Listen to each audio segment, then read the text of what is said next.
ಸ್ನೇಹಿತರೇ ನಮಸ್ಕಾರ. ನಾನು ರವೀಂದ್ರ ಜೋಶಿ. ಇವತ್ತು ಸುಪ್ರೀಂ ಕೋರ್ಟು ರಾಹುಲ್ ಗಾಂಧಿ ಅವರನ್ನು ತರಾಟೆಗೆ ತೆಗೆದುಕೊಂಡಿದೆ. ರಾಹುಲ್ ಗಾಂಧಿ ಪದೇ ಪದೇ ಒಂದು ಮಾತನ್ನು ಹೇಳ್ತಾ ಇದ್ರು. ಏನಂತ? ನರೇಂದ್ರ ಮೋದಿ ಸರ್ಕಾರ ಏನು ಮಾಡ್ತಾ ಇದೆ, ಚೈನಾ ಬಂದು ಭಾರತದ ಒಳಗಡೆ ನುಸುಳಿ ಭಾರತದ ಜಾಗವನ್ನು ಆಕ್ರಮಿಸಿಕೊಂಡಿದೆ, ಆದರೂ ನಮ್ಮ ಸೈನಿಕರು ಏನನ್ನೂ ಮಾಡ್ತಾ ಇಲ್ಲ, ಸರಿಯಾಗಿ ಗಡಿಯನ್ನು ಕಾಯ್ತಾ ಇಲ್ಲ ಅಂಥೇಳಿ ಇನ್ನಿಲ್ಲದ ಹಾಗೆ ಆರೋಪವನ್ನು ಮಾಡ್ತಾಯಿದ್ರು. ಸುಪ್ರೀಂ ಕೋರ್ಟ್ನಲ್ಲಿ ಅದರ ಮೊಕದ್ದಮೆ ಸೋಮವಾರ ದಿವಸ. ಇವತ್ತು ಸುಪ್ರೀಂ ಕೋರ್ಟ್ನಲ್ಲಿ ಯಾವ ರೀತಿ ತರಾಟೆಗೆ ತೆಗೆದುಕೊಳ್ತಾ ಅಂದರೆ ರಾಹುಲ್ ಗಾಂಧಿ ಅವ್ರನ್ನ ಸುಪ್ರೀಂ ಕೋರ್ಟ್ ಹೇಳುತ್ತೆ, ರಾಹುಲ್ ಗಾಂಧಿ ಅವರೇ, ನೀವು ಒಬ್ಬ ಸಂಸತ್ ಸದಸ್ಯರು, ವಿಪಕ್ಷ ನಾಯಕರು, ನಿಮ್ಮ ಏನೇ ಹೇಳಿಕೆಗಳಿದ್ದರೂ, ಯಾವುದೇ ಆರೋಪಗಳಿದ್ದರೂ ಕೂಡ ನಿಮಗೆ ಸಂಸತ್ತಿನಲ್ಲಿ ಅಧಿವೇಶನ ಅಂತ ಒಂದು ವ್ಯವಸ್ಥೆ ಇರುತ್ತೆ.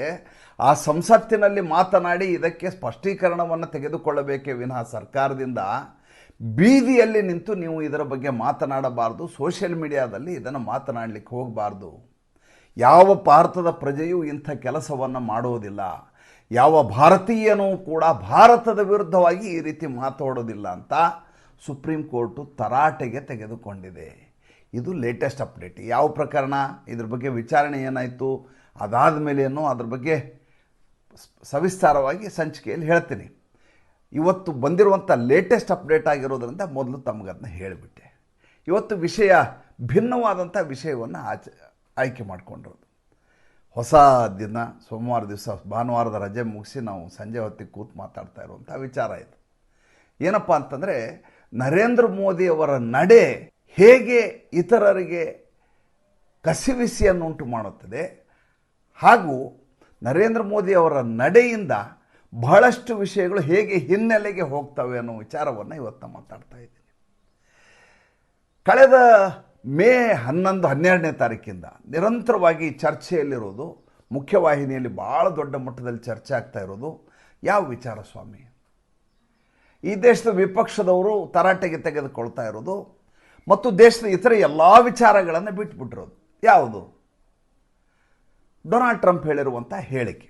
ಡೊನಾಲ್ಡ್ ಟ್ರಂಪ್ ಹೇಳಿದರು, ಟ್ವೀಟ್ ಮಾಡಿದರು, ಸರ್ಕಾರಕ್ಕಿಂತ ಮುಂಚೆ ಟ್ವೀಟ್ ಮಾಡಿದರು, ಭಾರತ ಮತ್ತು ಪಾಕಿಸ್ತಾನದ ಮಧ್ಯೆ ನಾನೇ ಸಂಧಾನಕಾರನಾಗಿ ಸ್ಥಗಿತಗೊಳಿಸಿದ್ದೇನೆ, ಯುದ್ಧವನ್ನು ಸೀಸ್ ಫೈರ್ ಮಾಡಿಸಿದ್ದೇನೆ ಅಂತ ಹೇಳಿಕೆಯನ್ನು ಕೊಟ್ಟರು. ಎಷ್ಟು ಸಲ ಕೊಟ್ಟರು ಅಂತ ನಮ್ಮ ಹತ್ರ ಲೆಕ್ಕ ಇಲ್ಲ. ಅದಕ್ಕೆ ಲೆಕ್ಕ ಇಟ್ಟರು ಅವರು ಒಬ್ಬರೇ ಒಬ್ಬರು. ಒಂದು ರಾಹುಲ್ ಗಾಂಧಿ, ಎರಡನೇದು ಹೇಳಿದವರೇ ಲೆಕ್ಕ ಇಟ್ಟಿದ್ದರೆ ಡೊನಾಲ್ಡ್ ಟ್ರಂಪ್ ಅವರು. ಬೇರೆ ಯಾರಿಗೂ ಅದ್ರ ಬಗ್ಗೆ ಸರಿಯಾದಂಥ ಅಂಕಿ ಸಂಖ್ಯೆ ಗೊತ್ತಿರೋದಿಲ್ಲ. ಯಾಕೆಂದರೆ ಒಂದೇ ಮಾತನ್ನು ಪದೇ ಪದೇ ಪದೇ ಪದೇ ಹೇಳಿದಾಗ ಅದರ ಪ್ರಭಾವ ಕಡಿಮೆ ಆಗ್ತಾ ಹೋಗುತ್ತೆ, ಕುಂಠಿತ ಆಗ್ತಾ ಹೋಗುತ್ತೆ, ಮತ್ತು ಹೇಳಿದ ವ್ಯಕ್ತಿಯ ವಿಶ್ವಾಸಾರ್ಹತೆ ಕಡಿಮೆ ಆಗ್ತಾ ಬರುತ್ತೆ. ಯಾವ ವ್ಯಕ್ತಿಯೂ ಕೂಡ ಪ್ರಾಮಾಣಿಕನಾದ ವ್ಯಕ್ತಿ ಒಂದು ವಿಷಯವನ್ನು ಪದೇ ಪದೇ ಹೇಳಿಕೊಳ್ಳು, ಒಂದು ಸಲ ಹೇಳ್ಬಿಡ್ತಾನೆ, ಅದನ್ನು ಇಡೀ ಜಗತ್ತು ಒಪ್ಕೊಳ್ಳುತ್ತೆ. ವ್ಯಕ್ತಿ ವಿಶ್ವಾಸಾರ್ಹನಾದರೆ, ಆಮೇಲೆ ಒಬ್ಬ ವ್ಯಕ್ತಿ ಪದೇ ಪದೇ ಒಂದು ವಿಷಯವನ್ನು ಯಾವ ಹೇಳ್ತಾನೆ ಅಂತಂದರೆ, ಯಾವಾಗ ಅದು ಸುಳ್ಳಾಗಿರುತ್ತದೋ ಅದನ್ನು ಸತ್ಯ ಅಂತ ಸಾಬೀತುಪಡಿಸಬೇಕು ಅನ್ನುವಂಥ ಧಾವಂತದಲ್ಲಿ ಆತ ಹೇಳಿದ್ದನ್ನೇ ಹೇಳ್ತಾ ಹೋಗ್ತಾನೆ. ಡೊನಾಲ್ಡ್ ಟ್ರಂಪ್ ಮಾಡಿದಂಥ ಅತಿ ದೊಡ್ಡದಾದಂಥ ಪ್ರಮಾದ ಅದೇ. ಆತ ಏನು ಮಾಡಿದರು ಅಂದರೆ, ಕೇವಲ ಒಂದು ಸಲ ಹೇಳಲಿಲ್ಲ, ಅಥವಾ 2 ಸಲ ಹೇಳಲಿಲ್ಲ, ಅಥವಾ 3 ಸಲ ಹೇಳಲಿಲ್ಲ, ಸುಮಾರು ಒಂದು ರಾಹುಲ್ ಗಾಂಧಿ ಹೇಳೋ ಪ್ರಕಾರ 30 ಸಲ ಹೇಳಿದರು. ಅದು ಏನು, ಸಾಂದರ್ಭಿಕವಾಗಿ ಹೇಳಲಿಲ್ಲ, ಇಷ್ಟ ಬಂದಾಗೆಲ್ಲ ಹೇಳಿದರು. ಯಾರ್ಯಾರದೋ ಸಮಕ್ಷಮದಲ್ಲಿ ಈ ಮಾತನ್ನು ಹೇಳಿದರು. ಅಲ್ಲಿ ಸ್ಟಾರ್ಮರ್ ಜೊತೆ ಲಂಡನ್ನಲ್ಲಿದ್ದಾಗ ಅಲ್ಲಿ ಹೇಳಿದರು, ಇಲ್ಲಿ ಇನ್ಯಾವುದೋ ಅಮೇರಿಕಾದಲ್ಲಿ ವೈಟ್ ಹೌಸ್ನಲ್ಲಿ ಕೂತ್ಕೊಂಡಾಗ ಅವರ ಉಳಿದ ಎಲ್ಲ ಸಭಾ ಸದಸ್ಯರಿದ್ದಂಥ ಸಂದರ್ಭದಲ್ಲಿ ಹೇಳಿದರು, ಇನ್ನೊಮ್ಮೆ ಮಾಧ್ಯಮದವರಿದ್ರೆ ಹೇಳಿದರು, ಇನ್ನೊಮ್ಮೆ ಕಂಡಲ್ಲಿ ಈ ವಿಷಯವನ್ನು ಹೇಳಿದರು. ಯಾವುದು ಅಪ್ರಸ್ತುತವೋ, ಯಾವುದು ಅಪ್ರಾಸಂಗಿಕವೋ, ಯಾವುದು ಸಕಾಲಿಕ ಅಲ್ವೋ ಅದನ್ನು ಹಾಗೆ ಅಂಥ ಸಂದರ್ಭದಲ್ಲಿಯೂ ಕೂಡ ಆ ಮಾತನ್ನು ಹೇಳಿದರು. ಅವರು ಎಷ್ಟು ಸಲ ಹೇಳಿದರೋ ಅಷ್ಟು ಸಲ ಅದನ್ನು ಬೆನ್ನು ಹತ್ಕೊಂಡು ಹೋದವ್ರು ಯಾರು? ರಾಹುಲ್ ಗಾಂಧಿ ಬೆನ್ನು ಹತ್ಕೊಂಡು ಹೋದರು. ಪ್ರತಿ ಸಾರಿ ಅವ್ರು ಹೇಳಿದಾಗಲೂ ಕೂಡ, ನೋಡಿ 25ನೇ ಸಲ ಹೇಳಿದರು, ನೋಡಿ 26ನೇ ಸಲ ಹೇಳಿದರು, ನೋಡಿ 27ನೇ ಸಲ ಹೇಳಿದರು ಅಷ್ಟೇ ಅಲ್ಲ, ನರೇಂದ್ರ ಮೋದಿ ಇದಕ್ಕೆ ಕ್ಲಾರಿಫಿಕೇಷನ್ ಕೊಡಲಿ, ಅವರು ಮಧ್ಯಸ್ಥಿಕೆಯನ್ನು ವಹಿಸಿಲ್ಲ ಅಂತ ಹೇಳಿ ಅಂತ ಸಣ್ಣ ಮಕ್ಕಳು ರಚ್ಚೆ ಹಿಡಿಯುವಾಗೆ ಹಠ ಹಿಡ್ಕೊಂಡು ಕೂತರು ರಾಹುಲ್ ಗಾಂಧಿ ಅವರು. ಈ ದೇಶದಲ್ಲಿ ಮುನ್ನೆಲೆಯಲ್ಲಿ ಯಾವ ಸಮಸ್ಯೆ, ಜ್ವಲಂತ ಸಮಸ್ಯೆ ಇವತ್ತು ಈ ವಿಪಕ್ಷದವ್ರು ಹಿಡ್ಕೊಂಡು ಕೂತಿದ್ದಾರೆ? ದಯವಿಟ್ಟು ನನಗೆ ಹೇಳಿ. ಒಂದು ಆಪರೇಷನ್ ಸಿಂಧೂರ್ ಬಗ್ಗೆ ಮಾತಾಡ್ತಾ ಇದ್ದಾರೆ, ಯಾವುದು ಅತ್ಯಂತ ಯಶಸ್ವಿಯಾಗಿದೆಯೋ, ಯಾವುದರ ಕುರಿತು ಜಗತ್ತೇ ನಿಬ್ಬೆರಗಾಗಿ ಹೋಗಿದೆಯೋ, ಯಾವುದರ ಕುರಿತಾಗಿ ಪಾಕಿಸ್ತಾನ ದಿಗ್ಭ್ರಾಂತಗೊಂಡು ಬೆಚ್ಚಿ ಬಿದ್ದಿದೆಯೋ, ಯಾವ ಒಂದು ಆಪರೇಷನ್ನು ಜಗತ್ತಿನಲ್ಲಿ ಒಂದು ಹೊಸ ಇತಿಹಾಸವನ್ನು ನಿರ್ಮಿಸಿದೆಯೋ ಅಂಥ ಆಪರೇಷನ್ ಕುರಿತಾಗಿ ಪೋಸ್ಟ್ ಮಾರ್ಟಮ್ ಮಾಡಲಿಕ್ಕೆ ಕಳೆದ 2 ತಿಂಗಳಿಂದ ಹಠ ಹಿಡಿದು ವಿಪಕ್ಷಗಳು ಕೂತಿದ್ದು. ಅದು ಈ ದೇಶದ ಜನರಿಗೆ ಗೊತ್ತಿತ್ತು, ನಮ್ಮದು ಕಾರ್ಯಾಚರಣೆ ಯಶಸ್ವಿಯಾಗಿದೆ, ನಮ್ಮಲ್ಲಿ ಯಾವ ಹೆಣಗಳು ಬಿದ್ದಿಲ್ಲ, ನಮಗೇನೂ ನಷ್ಟ ಆಗಿಲ್ಲ, ಏನೇ ನಷ್ಟ ಆಗಿದ್ರೂ ಕೂಡ ಪಾಕಿಸ್ತಾನಕ್ಕಾಗಿದೆ. ಇದು ಹಳ್ಳಿಯಲ್ಲಿರುವಂಥ ಓದಲಾರದಂಥ ಅವಿದ್ಯಾವಂತರಾದ ವ್ಯಕ್ತಿಗಳು ಕೂಡ ಮಾತಾಡಿಕೊಂಡ್ರು. ಆದರೆ ರಾಜಕಾರಣಿಗಳಿಗೆ ಇದೊಂದು ಇಶ್ಯೂ ಆಗಿ ಕಾಣಿಸ್ತು, ಇದೊಂದು ಅಸ್ತ್ರವಾಗಿ ಕಾಣಿಸ್ತು, ನರೇಂದ್ರ ಮೋದಿ ಅವರನ್ನ ಘೇರಾವ್ ಮಾಡುವಂಥ ವಿಷಯವಾಗಿ ಕಾಣಿಸ್ತು. ಜೊತೆಗೆ ಇದಕ್ಕೆ ತುಪ್ಪ ಸುರಿದದ್ದು ಡೊನಾಲ್ಡ್ ಟ್ರಂಪ್. ಡೊನಾಲ್ಡ್ ಟ್ರಂಪ್ ಏನಂತ ಅಂದ್ಕೊಂಡಿದ್ರು ಅಂತಂದರೆ, ನಾನು ಈ ರೀತಿ ಹೇಳೋದ್ರಿಂದ ನರೇಂದ್ರ ಮೋದಿ ಕಸಿಬಿಸಿಗೊಳ್ತಾರೆ. ತೀರಾ ಇನ್ನು 3-4 ಸಲ 5-6 ಸಲ ಹೇಳಿದ್ಕೊಳ್ಳೋ ಕೊನೆಗೆ ನರೇಂದ್ರ ಮೋದಿ ಹೇಳಿಬಿಡ್ತಾರೆ, ಅವರೇ ನನ್ನ ಹೆಸರನ್ನು ಹೇಳಿ, ಇಲ್ಲ ಅವ್ರು ಯಾರು ಮಧ್ಯಪ್ರವೇಶ ಮಾಡಿಲ್ಲ ಅಂತ ಹೇಳ್ತಾರೆ ಅನ್ನುವಂಥ ನಿರೀಕ್ಷೆಯಲ್ಲಿ ಡೊನಾಲ್ಡ್ ಟ್ರಂಪ್ ಇದ್ದರು. ನೋಡಿ, ಒಬ್ಬ ವ್ಯಕ್ತಿ ಜೊತೆ ನಾವು ಜಗಳ ಮಾಡ್ತಾ ಇದ್ದೀವಿ ಅಂತೇಳಿ ಫೋನಲ್ಲಿ ಹೋ ಅಂತ ಕಿರಿಸ್ತಾ ಇರ್ತೀವಿ, ಅವನ ಭಾಳ ಕೋಪ ಇರ್ತದೆ. ಆ ಕಡೆ ಇದ್ದವ ಎದುರುತ್ತರ ಹೇಳಿದರೆ ನಮಗೆ ಶಮನ, ಆತ ಸುಮ್ಮನೆ ಇದ್ಬಿಟ್ಟ ಅಂತೇಳಿರಿ, ಆವಾಗ ನಮ್ಮ ಕೋಪ ತನ್ನ ಪ್ರಭಾವವನ್ನು ಕಳ್ಕೊತದೆ. ಒಬ್ಬ ವ್ಯಕ್ತಿ ಕೋಪಿಷ್ಠ ವ್ಯಕ್ತಿಯನ್ನು ಸದೆಬಡಿಯಬೇಕು ಅಂದರೆ ಅವನ ಜೊತೆ ಕುಸ್ತಿ ಹಿಡಿದು ಅವನು ಕೇಳಿದ್ದಕ್ಕೆಲ್ಲ ಪ್ರತಿವಾದ ಮಾಡಿ, ಜಗಳ ಮಾಡಿ, ಅದಕ್ಕೊಂದು ಉತ್ತರ ಹೇಳಿ, ಕೌಂಟ್ರ್ ಕೊಟ್ಟು, ಆತ ಒಂದು ಮಾತು ಹೇಳಿ, ನಾವು ಅದಕ್ಕೆ ಇನ್ನೊಂದು ಕೌಂಟ್ರ್ ಕೊಟ್ಟು ಮಾಡಿದಾಗ ಆತನ ಕೋಪಕ್ಕೆ ಪಾವರ್ ಬರ್ತದೆ, ಶಕ್ತಿ ಬರ್ತದೆ. ಎದುರಿಗಿರೋ ವ್ಯಕ್ತಿ ಸೈಲೆಂಟ್ ಆಗಿಬಿಟ್ರಿ, ಎಷ್ಟರ ಮಾತಾಡಿ ನೀವು, ಆತ ಮಾತಾಡಿ ಮಾತಾಡಿ ಮಾತಾಡಿ ಮಾತಾಡಿ ನಿರ್ವಿಣ್ಣಾಗಿ ಹೈರಾಣಾಗಿ ಹೋಗ್ಬಿಡ್ತಾನೆ. ಅಂದರೆ ಆತನ ಕೋಪದ ಪ್ರಭಾವ ತಗ್ಗಿದೆ ಅಂತ ಅರ್ಥ, ಮತ್ತು ಆತನ ವ್ಯಕ್ತಿತ್ವವು ತಗ್ಗಿದೆ ಅಂತ ಅರ್ಥ. ಅವನು ಮಾತಾಡಿರೋದು ಯೋಗ್ಯ ಇದೆಯೋ ಯೋಗ್ಯ ಇಲ್ಲವೋ ಅದ್ರ ಬಗ್ಗೆ ನಾನು ಹೇಳ್ತಾ ಇಲ್ಲ, ನಾನು ಹೇಳ್ತಾ ಇರೋದು ಕೋಪದ ಪ್ರಭಾವ ಹೇಗೆ ಕಡಿಮೆ ಆಗ್ತದೆ ಅಂತ. ಈಗ ಡೊನಾಲ್ಡ್ ಟ್ರಂಪ್ ವಿಚಾರದಲ್ಲಿ ಆಗಿದ್ದದೆ, ಹೇಳ್ತಾ ಹೇಳ್ತಾ ಹೇಳ್ತಾ ಹೇಳ್ತಾ ಪ್ರತಿ ಸಲ ಹೇಳಿದಾಗೂ ಕೂಡ ಆತ ನಿತ್ರಾಣ ಆಗ್ತಾನೆ. ಹೇಳಿದ್ದನ್ನೇ ಹೇಳ್ತಾ ಇದ್ದೀನಿ, ಆದರೂ ಈತ ಬಗ್ತಾನೆ. ಕೊನೆಗೆ ಎಲ್ಲಿಗೆ ಬಂದುಬಿಡ್ತಾರೆ ಅಂತಂದ್ರೆ Donald Trump Indian economy is a dead economy ಅಂತ ಹೇಳ್ಬಿಡ್ತಾರೆ. ಯಾರಿಗೆ ಹೇಳಿದ್ದು? ನರೇಂದ್ರ ಮೋದಿಗಲ್ಲ, ಭಾರತ ದೇಶಕ್ಕೆ ಹೇಳಿದ್ದವರು. ಡೆಡ್ ಎಕಾನಮಿ ಹೌದು ಅಲ್ಲೋ ಅಂತ IMFನವ್ರ ಸರ್ಟಿಫಿಕೇಟ್ ಹೇಳುತ್ತೆ. ನಮ್ಮ GDP ಎಷ್ಟಿದೆ ಅನ್ನೋದು ಜಗತ್ತಿನ ಎಲ್ಲ ರಾಷ್ಟ್ರಗಳಿಗೆ ಗೊತ್ತಿರುತ್ತೆ. ಜಗತ್ತಿನ ಇತರ ರಾಷ್ಟ್ರಗಳು ನಮ್ಮ ಆರ್ಥಿಕತೆಯನ್ನು ನೋಡಿ ನಮ್ಮ ಜೊತೆ ಸಂಬಂಧ, ವ್ಯವಹಾರ, ರಫ್ತು, ಆಮದು, ಎಲ್ಲ ಬಾಂಧವ್ಯ ಎಲ್ಲವನ್ನು ನಿರ್ಭರಗೊಳಿಸ್ಕೊಂಡಿರ್ತವೆ. ಅವ್ರಿಗೆಲ್ಲ ಗೊತ್ತಿರ್ತದೆ ನಮ್ಮ ದೇಶದ GDP ಎಷ್ಟು ಏರಿದೆ, ಆಮೇಲೆ ಅಮೇರಿಕ GDP ಹೇಗಿದೆ. ಡೊನಾಲ್ಡ್ ಟ್ರಂಪ್ ಅಂದಮೇಲೆ ನಮ್ದು ಜಾಸ್ತಿ, ಅವ್ರು ಜಾಸ್ತಿ ಆಯಿತು ಆಗಿಲ್ವೋ, ಆಗಿದ್ರೆ ಎಷ್ಟು ಪರ್ಸೆಂಟೇಜ್ ಆಗಿದೆ, ನಮ್ದು ಎಷ್ಟಾಗಿದೆ, ಎಲ್ಲ ಜಗತ್ತಿಗೆ ಗೊತ್ತಿರುತ್ತೆ. ನಾವು ಏನೇ ಹೇಳಿದರೂ ಕೂಡ ಅದಕ್ಕೆ ನಿಮಗೆ ಸ್ಟ್ಯಾಟಿಸ್ಟಿಕ್ಸ್, ಅಂಕಿಅಂಶಗಳು ಬೇಕು. ಡೊನಾಲ್ಡ್ ಟ್ರಂಪ್ ಡೆಡ್ ಎಕಾನಮಿ ಅಂದ ತಕ್ಷಣ 4ನೇ ಅತಿ ದೊಡ್ಡ ಆರ್ಥಿಕತೆ ಅಂತ ಜಗತ್ತಿನಲ್ಲಿ ರುಜುವಾತಾಗಿರುವಂಥ ಭಾರತದ ಆರ್ಥಿಕತೆ ಡೆಡ್ ಎಕಾನಮಿ ಆಗುತ್ತಾ? ಭಾರತದ ಮಾತ್ರ ಹೇಳಿಲ್ಲ ಅವರು, ರಷ್ಯಾದ ಎಕಾನಮಿನೂ ಡೆಡ್ ಎಕಾನಮಿ ಅಂತ ಹೇಳ್ಬಿಟ್ಟು. ರಷ್ಯಾದ ಎಕಾನಮಿ ಡೆಡ್ ಎಕಾನಮಿ ಆಗಿದ್ದರೆ ಇವತ್ತಿಗೂ ಅವರು ಯುದ್ಧ ಹೆಂಗೆ ಮಾಡ್ತಾ ಇದ್ದಾರೆ ಸ್ವಾಮಿ? ಹಂಗಾರೆ ಬಿಟ್ಬಿಡ್ಬೇಕಾಗಿತ್ತಲ್ಲ, ಅಥವಾ ಒಂದು ಶರಣಾಗತಿ ಆಗಬೇಕಾಗಿತ್ತು, ಇಲ್ಲ ಅಂತಂದ್ರೆ ಅವರು ಸೀಸ್ ಫೈರ್ ಘೋಷಣೆ ಮಾಡಬೇಕಾಗಿತ್ತು, ಇಲ್ಲ ಸಂಧಾನ ಕರಿಬೇಕಾಗಿತ್ತು, ಏನು ಮಾಡಲಿಲ್ವಲ್ಲ. ಅಲ್ಲಿಗೆ ಆತ ಅಸಹಾಯಕನಾಗಿ ಹತಾಶನಾಗಿ ಹೇಳಿದಂಥ ಮಾತಿದು. ಇದನ್ನು ಎನ್ಕ್ಯಾಶ್ ಮಾಡಿದ್ದ್ಯಾರು? ಎನ್ಕ್ಯಾಶ್ ಮಾಡಿದ್ದು ರಾಹುಲ್ ಗಾಂಧಿ. ರಾಹುಲ್ ಗಾಂಧಿ ಗೊತ್ತಿಲ್ವಾ ನಿಮಗೆ? ಡೊನಾಲ್ಡ್ ಟ್ರಂಪ್ ಹೇಳಿದ್ದಾರೆ Indian economy is a dead economy ಅಂತ. ಒಬ್ಬ ಭಾರತೀಯ ಯಾವುದೋ ಒಬ್ಬ ವಿದೇಶದ ಒಬ್ಬ ಪ್ರೆಸಿಡೆಂಟು ನನ್ನ ದೇಶದ ಎಕಾನಮಿ ಡೆಡ್ ಎಕಾನಮಿ ಅಂದರೆ ಅವನು ಯಾವುದೇ ಪಕ್ಷದವನಿರಲಿ, ಏನಂತ ಹೇಳಿರೋನು? ನಮ್ಮ ದೇಶದ ಎಕಾನಮಿ ಬಗ್ಗೆ ಮಾತಾಡ್ಲಿಕ್ಕೆ ಅವನು ಯಾರ್ರೀ? ನಮ್ಮ ದೇಶದ ಎಕಾನಮಿ ಡೆಡ್ ಎಕಾನಮಿ ಆದರೆ ನಾನಿಲ್ಲಿ ವಿಪಕ್ಷ ನಾಯಕ ಕೂತಿದ್ದೀನಿ, ನಾನದನ್ನ ನನ್ನ ಸಂಸತ್ತಿನಲ್ಲಿ ಪ್ರಶ್ನೆ ಮಾಡ್ತೀನಿ, ಏನಾಗ್ತಾ ಇದೆ ಆರ್ಥಿಕತೆ ಅಂತ ಕೇಳ್ತೀನಿ.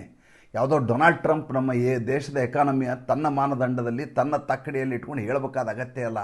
ನಾನೊಬ್ಬ ವಿಪಕ್ಷ ನಾಯಕ, ಹಾಗೆ ನನ್ನ ದೇಶದ ಎಕಾನಮಿ ಅಧೋಗತಿಗೆ ಇಳಿದ್ರೆ ಅದನ್ನು ಪ್ರಶ್ನೆ ಮಾಡಲಿಕ್ಕೆ ಇನ್ನೂ ನಾವು ಜೀವಂತವಾಗಿದೆ ವಿಪಕ್ಷದವರು ಅಂತ ಹೇಳಬೇಕು, ತನ್ನ ಅಸ್ತಿತ್ವವನ್ನು ಸಾಬೀತುಪಡಿಸ್ಬೇಕು.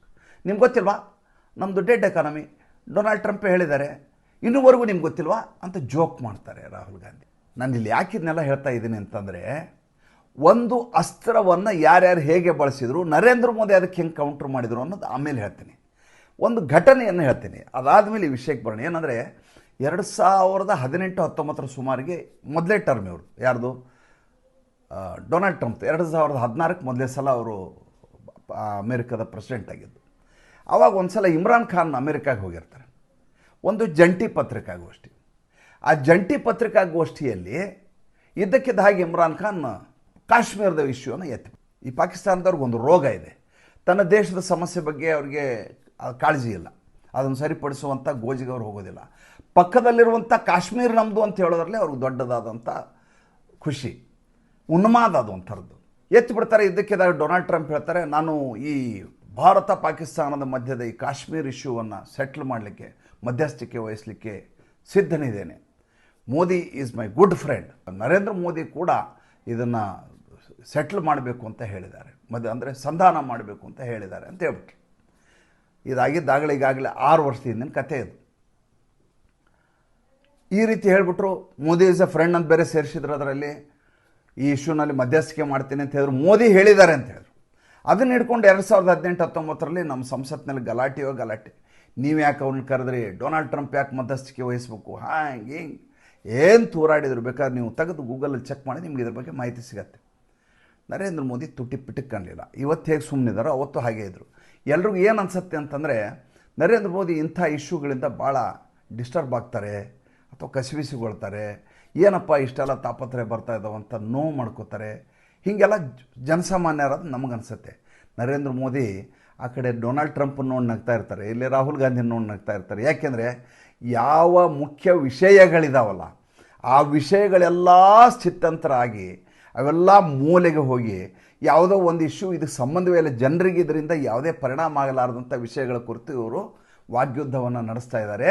ದೇಶದ ಇತರ ವಿಷಯಗಳ ಬಗ್ಗೆ ಇವರು ಮಾತಾಡಿ ನಮ್ಮ ಸರ್ಕಾರವನ್ನು ತರಾಟೆಗೆ ತೆಗೆದುಕೊಳ್ತಾ ಇಲ್ಲ ಅಂತ ಒಳಗೆ ನರೇಂದ್ರ ಮೋದಿ ನಗ್ತಾ ಇರ್ತಾರೆ.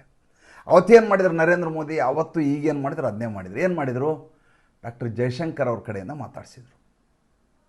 ಜಯಶಂಕರ್ ಅವ್ರು ಹೇಳಿದರು, ಭಾರತ ಮತ್ತು ಯಾವುದೇ ರಾಷ್ಟ್ರದ ಜೊತೆ ಮಾತಾಡಬೇಕಾದ ಸಂದರ್ಭದಲ್ಲಿ ನಮಗೆ ಯಾವುದೇ 3ನೇ ರಾಷ್ಟ್ರದ ಅಗತ್ಯ ಇಲ್ಲ, ಭಾರತ ಪಾಕಿಸ್ತಾನದ ಮಧ್ಯೆ ಸಂಧಾನ ಮಾಡಲಿಕ್ಕೆ 3ನೇ ರಾಷ್ಟ್ರದ ಅಗತ್ಯ ಇಲ್ಲ ಅಂತ ಹೇಳ್ಬಿಟ್ರು. ಅಮೇರಿಕ ಅಂತ ಹೇಳಲಿಲ್ಲ. ಡೊನಾಲ್ಡ್ ಟ್ರಂಪ್ ಹಿಂಗೆ ಹೇಳಿದ್ರಲ್ಲ ಅದಕ್ಕೆ ನಾನು ಹೇಳ್ತಾ ಇದ್ದೀನಿ ಅಂತ ಹೇಳಿಲ್ಲ. ಭಾರತ ಮೊದಲನೇದಾಗಿ ಕಾಶ್ಮೀರ ಎನ್ನುವುದು ಸಮಸ್ಯೆ ಅಲ್ಲ, ಎರಡನೇದಾಗಿ ಭಾರತ ಪಾಕಿಸ್ತಾನ ಮಧ್ಯೆ ಮಾತುಕತೆ ನಡೆಸಲಿಕ್ಕೆ 3ನೇ ರಾಷ್ಟ್ರದ ಅಗತ್ಯವಿಲ್ಲ ಅಂತ ಸ್ಪಷ್ಟಪಡಿಸ್ಬಿಟ್ರು. ಈ ಬಾರಿಯೂ ಅದೇ ಕೆಲಸ ಮಾಡಿದರು. ಮೊದಲು ಸೇನಾ ಜನರಲ್ ಮಾಡಿದರು, ಆಮೇಲೆ ಡಾಕ್ಟರ್ ಜಯಶಂಕರ್ ಮಾಡಿದರು, ಆಮೇಲೆ ನಮ್ಮ ರಾಜನಾಥ್ ಸಿಂಗ್ ಮಾಡಿದರು. ನರೇಂದ್ರ ಮೋದಿ ಎಲ್ಲಿಯೂ ಕೂಡ ಡೊನಾಲ್ಡ್ ಟ್ರಂಪ್ ಅನ್ನುವಂಥ ಹೆಸರು ಬಳಸಲಿಲ್ಲ. ಯಾವ ಡೊನಾಲ್ಡ್ ಟ್ರಂಪ್ ಎಲ್ಲಿಯೂ ಎಲ್ಲ 5 ಕಡೆ ಯುದ್ಧ ನಡೆದು ಎಲ್ಲಿಯೂ ನಿಲ್ಲಿಸಲಿಕ್ಕೆ ಇವ್ರ ಕಡೆ ಸಾಧ್ಯ ಆಗಲಿಲ್ಲ. ಎಲ್ಲಿವರೆಗೂ ಅವಮಾನ ಆಗಿಬಿಡ್ತು ಅಂತಂದರೆ ಇವರಿಗೆ, ಇತ್ತೀಚೆಗೆ ಥೈಲ್ಯಾಂಡ್ನಲ್ಲಿ ನಡೆದಂಥ ಹೋರಾಟ ನಡೀತಲ್ಲ, ಅಲ್ಲಿ ಕೂಡ ಇವರು ನಿಲ್ಲಿಸ್ಕೊಳ್ಳೋಕ್ಕಾಗಲಿಲ್ಲ. ನಂದೇ ಸಂಧಾನ ಅಂತ ಸುಳ್ಳು ಹೇಳಿದರು. ಇಲ್ಲಿ ನೋಡಿದರೆ ರಷ್ಯಾದ್ದು ಉಕ್ರೇನ್ದು ಅಲ್ಲಿಯೂ ಆಗಲಿಲ್ಲ. ನಾನು ವಿಷಯಕ್ಕೆ ಬರ್ತೀನಿ. ಏನಪ್ಪ ಅಂತಂದರೆ, ಈ ದೇಶದಲ್ಲಿ ಭಾಳ ದೊಡ್ಡ ಸಮಸ್ಯೆ ಆಗಿಬಿಡುತ್ತೆ, ಉಲ್ಬಣಗೊಂಡ್ಬಿಡುತ್ತೆ, ಗಲಾಟೆ ಆಗತ್ತೆ ಅಂತ ಯಾವ ವಿಷಯದ ಬಗ್ಗೆ ಅಂದ್ಕೊಂಡಿದ್ವಿ ನಾವು. ವಕ್ಫ್ ಕಾಯ್ದೆ ಅಂಗೀಕೃತ ಆಯಿತು, ವಿಧೇಯಕ ಇದ್ದದ್ದು ಕಾಯ್ದೆ ಆಯಿತು, ಅದಾದಮೇಲೆ ದೊಡ್ಡದಾದಂಥ ಗಲಾಟೆ ಆಗಿಬಿಡುತ್ತೆ ದೇಶದಲ್ಲಿ, ಬಡದಾಟ ಆಗತ್ತೆ, ಸಾಬರೆಲ್ಲ ಗಲಾಟೆ ಮಾಡಲಿಕ್ಕೆ ಶುರು ಮಾಡ್ತಾರೆ ಅಂತ ನಾವೆಲ್ಲ ಭಾವಿಸಿದ್ವಿ. ಎಲ್ಲಿದೆ ಅದ್ರ ಬಗ್ಗೆ ಎಲ್ಲರೂ ಮಾತಾಡಿದ್ದು ಕೇಳಿದ್ದೀರಾ ನೀವು? ಎಲ್ಲಿಯೂ ಅದರ ಸುದ್ದಿ ಇಲ್ಲ. ಬೇರೆ ಈ ದೇಶದಲ್ಲಿ 108 ಜ್ವಲಂತ ಸಮಸ್ಯೆಗಳಿದ್ದಾವೆ. ಅವು ಯಾವುದಾದ್ರೂ ಸಂಸತ್ನಲ್ಲಿ ಚರ್ಚೆ ಆಗ್ತಾ ಇರೋದು ಕೇಳಿದಿರಾ? ಯಾವುದೂ ಚರ್ಚೆ ಆಗ್ತಾ ಇಲ್ಲ. ಚರ್ಚೆ ಆಗ್ತಾ ಇರೋದು ಹೊರಗಡೆ ಬಂದಾಗ ನರೇಂದ್ರ ಮೋದಿ ಯಾವಾಗ ನಿವೃತ್ತ ಆಗ್ತಾರೆ ಅನ್ನುವಂಥ ಪ್ರಶ್ನೆ ಒಂದು ಕಡೆ ಕೇಳ್ತಾರೆ. ಹೊರಗಡೆ ಬಂದಾಗ ಆಪರೇಷನ್ ಸಿಂಧೂರ್ ಏನಾಯಿತು ಇನ್ನೊಂದು ಕಡೆ ಕೇಳ್ತಾರೆ. 3ನೇದು ಯಾವುದು ಸೆಟ್ಲ್ ಆಗೋದಿಲ್ವೋ, ಯಾವುದು ಚುನಾವಣಾ ಆಯೋಗವನ್ನು ಯಾರೂ ಏನೂ ಮಾಡಲಿಕ್ಕೆ ಸಾಧ್ಯ ಆಗಲಾರ್ದಂಥ ಸಂವಿಧಾನಿಕ ಸಂಸ್ಥೆ ಅದು. ಸುಪ್ರೀಂ ಕೋರ್ಟ್ ಕೂಡ ಏನು ಮಾಡಲಿಕ್ಕಾಗಲ್ಲ ಅವರಿಗೆ, ಅಂಥದ್ದೊಂದು ಸಂಸ್ಥೆ ಅದು. ಯಾಕಂದರೆ ಪ್ರಜಾಪ್ರಭುತ್ವ ಅಸ್ತಿತ್ವದಲ್ಲಿ ಇರಬೇಕಾದ್ರೆ ಚುನಾವಣಾ ಆಯೋಗ ಕೆಲಸ ಮಾಡ್ಬೇಕ್ರಿ. ಇಲ್ಲರ ಯಾರು ನಿಮಗೆ ಎಲೆಕ್ಷನ್ ನಡೆಸೋರು ಯಾರು? ಬೇರೆ ಯಾವುದೋ ಒಂದು ಸಂಸ್ಥೆಯನ್ನು ನೀವು ಹುಟ್ಟು ಹಾಕ್ಲಿಕ್ಕಾಗಲ್ಲ, ಸಂವಿಧಾನದಲ್ಲಿ ಅದಕ್ಕೆ ಅವಕಾಶ ಇಲ್ಲ. ಈಗಿರೋರೇ ಮಾಡಬೇಕನ್ನ, ಅದು ಎರ್ರಾಬಿರಿ ಇದ್ದದ್ದು ಒಂದು ಒಳ್ಳೆ ಚೌಕಟ್ಟನ್ನು ಹಾಕಿ ವ್ಯಾಪ್ತಿ ಮಾಡಿ ಚುನಾವಣಾ ಆಯೋಗದ ಕಮಿಷನರ್ ಯಾವ ರೀತಿ ಅಪಾಯಿಂಟ್ ಮಾಡಬೇಕಂತ ಕಾಯ್ದೆ ತಂದದ್ದೇ ನರೇಂದ್ರ ಮೋದಿ ಅವರು. ಹೀಗಾಗಿ ಅವ್ರಿಗೇನು ಮಾಡಲಿಕ್ಕಾಗಲ್ಲ. ಬಿಹಾರದ ಮುಗಿಸಿದ್ರು, ಪಶ್ಚಿಮ ಬಂಗಾಳ ಹೋಗ್ತಾ ಇದ್ದಾರೆ, ಅವ್ರ ಪಾಡಿಗೆ ಮಾಡ್ತಿರ್ತಾರೆ. ಏನೇ ಅಡೆತಡೆ ಮಾಡಿದರೂ ಕೂಡ ಅದ್ರ ಬಗ್ಗೆ ಯಾವ ತಲೆ ಕೆಡಿಸ್ಕೊಳ್ಳಾರ್ದು ಕೆಲಸ ಮಾಡ್ತಿರ್ತಾರೆ ಅವರು. ಚುನಾವಣಾ ಆಯೋಗಕ್ಕೆ ಅವಮಾನ ಆಗಿದೆ ಅಂತೆಲ್ಲ ನಾವು ಭಾವಿಸಬಾರ್ದು. ಚುನಾವಣಾ ಆಯೋಗ ಅವ್ರ ಕೆಲಸ ಅವ್ರು ಮಾಡ್ತಿರ್ತಾರೆ. ನೀವು ಬಹುಭವನವ್ರು ಬಹುಭವ ಅಂತ ಇರಲಿ, ಅದಕ್ಕೂ ಇದಕ್ಕೇನು ಸಂಬಂಧ ಇರೋದ್ರ. ಬಿಹಾರದ ಮುಗಿದು ಹೋಯ್ತು. 15 ಜನರು ಕೊಡ್ರಿ, ಯಾವುದಾದ್ರೂ ನಾವೇನು 68 ಲಕ್ಷ 70 ಲಕ್ಷ ಜನ ತೆಗೆದಾಕಿದ್ದೀವಲ್ಲ, 15 ಜನ ಹುಡುಕೊಡ್ರಿ ಅದರಲ್ಲಿ ಅಂತ ಕೇಳಿದ್ರು ಅವರು. 15 ಜನ ಹುಡುಕೊಡ್ಲಿಕ್ಕೆ RJD ಅವ್ರಿಗೂ ಸಾಧ್ಯ ಆಗಲಿಲ್ಲ, ಉಳಿದು ಯಾವ ಪಾರ್ಟಿ ಅಪೋಸಿಷನ್ ಅವರು ಸಾಧ್ಯ ಆಗಲಿಲ್ಲ, ಎಡಚರಿಗೂ ಸಾಧ್ಯ ಆಗಲಿಲ್ಲ. ಹಾಗೆ ಕೆಲಸ ಮಾಡ್ತಿರ್ತದೆ ಅದು. ಅದನ್ನು ನಾವು ಇಶ್ಯೂ ಅದರ ಬಗ್ಗೆ ಭಾಳ ದೊಡ್ಡ ಚರ್ಚೆ ಆಗ್ತಾ ಇದೆ ದೇಶದಲ್ಲಿ ಅಂತ ಅಂದ್ಕೊಳ್ಳೇಬಾರ್ದು. ಅಂದರೆ ನರೇಂದ್ರ ಮೋದಿ ಮೌನ ಆಗಿರುವ ಮೂಲಕ ಒಂದು ಕಡೆ ಅಂತಾರಾಷ್ಟ್ರೀಯ ಮಟ್ಟದಲ್ಲಿ ಅಂತಾರಾಷ್ಟ್ರೀಯ ನಾಯಕರಿಗೆ ಚಳ್ಳೆ ಹಣ್ಣು ತಿನ್ನಿಸ್ತಾರೆ, ಸ್ಥಳೀಯವಾಗಿ ರಾಹುಲ್ ಗಾಂಧಿ ಅಂತವ್ರು ಚಳ್ಳೆ ಹಣ್ಣು ತಿನ್ನಿಸ್ತಾ ಇರ್ತಾರೆ. ನೋಡೋರಿಗೆ ಏನು ಅನಿಸುತ್ತೆ, ರಾಹುಲ್ ಗಾಂಧಿ ಹೇಗೆ ತರಾಟೆಗೆ ತೆಗೆದುಕೋತಾ ಇದ್ದಾರೆ ಮೋದಿಗೆ ಅಂತ ಎಲ್ಲರಿಗೂ ನೋಡೋರಿಗೆ ಅನಿಸ್ತಾ ಇರ್ತದೆ. ಒಳಗೊಳಗೆ ನರೇಂದ್ರ ಮೋದಿ ನಗ್ತಾ ಇರ್ತಾರೆ. ಇದಕ್ಕೆ ಚಾಣಾಕ್ಷತೆ ಅಂತಾರೆ, ರಾಜಕೀಯ ಚಾಣಾಕ್ಷತೆ. ಮತ್ತು ಮುಂದಿನ ಸಂಚಿಕೆಯಲ್ಲಿ ಮಾತಾಡ್ತೀನಿ. ಈ ಸಂಚಿಕೆ ಹೇಗೆ ಅನ್ನಿಸ್ತು ದಯವಿಟ್ಟು ಕಮೆಂಟ್ ಮಾಡಿ. ನನ್ನ ಆಲೋಚನಾ ಶೈಲಿದು ತಮಗೂ ಇಷ್ಟ ಆಗಬಹುದು ಅನ್ನುವಂಥ ಭಾವ. ಸಂಚಿಕೆ ಇಷ್ಟ ಆಗಿದ್ದರೆ ಲೈಕ್ ಮಾಡಿ, ಫಾಲೋ ಮಾಡಿ, ಶೇರ್ ಮಾಡಿ. ದಯವಿಟ್ಟು ನಮ್ಮ ಮುಕ್ತ ಪತ್ರಿಕೋದ್ಯಮಕ್ಕೆ ಆರ್ಥಿಕವಾಗಿ ಬೆಂಗಾವಲಾಗಿ ನಮಸ್ಕಾರ.